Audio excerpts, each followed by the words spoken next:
When did you first discover your talent for storytelling? I don't know about talent, but I discovered when I was a teacher in my mid-20s that if I told a story, and I meant it as I was telling it, that the children in my class would listen. And that was rather wonderful because, as you know probably, children don't always listen. And I found a way of getting 35 kids really listening to me, and that was through telling them a story. But I had to mean the story. It had to be something I cared about. Did being a teacher help with storytelling?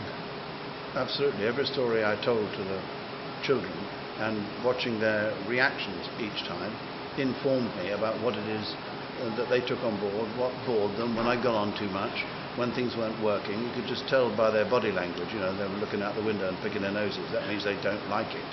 And that's rather helpful if you're a young writer trying to find your own voice.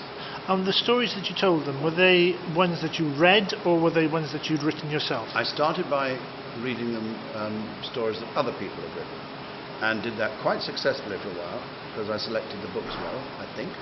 But then I ran out of books that I really wanted to read aloud to them, which is when I started my own storytelling. With stories, one reads the book, but do you also think that if you can read them aloud as well, that there should be an extra bit of magic to that as well? I think it just depends. There are some people who like that business of being alone with a book, quiet, just you and the text in front of you. And there are others who really like the performance of a reading. And there are others who like to see it on the stage.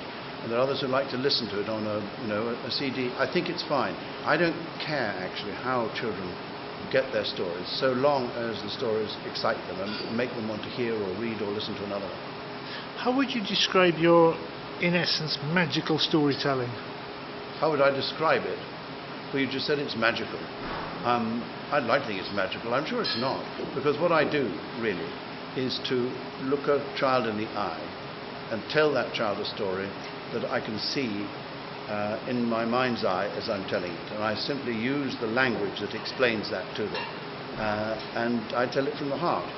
If that's magical, then it's magical. But I don't think it is, really. Magic means somehow that you've got to get some sort of spell down. The spell is inside the story. It's not in me. Out of all the stories maybe that you've read as an adult or that you've read as a child, which is the one that's most magical to you? Well, it's the one I most believed when I read it the first time, which is what I try to do in all my writing and don't by any means always succeed. I read a book by a French writer called Jean Journaux, and it's called The Man Who Planted Trees. And when you read it, it reads like a journalist who meets up with this old shepherd in the mountain. And a very odd shepherd. He never speaks. And he's got a sheepdog and his sheep, and every day he goes out and he plants acorns on the hillside.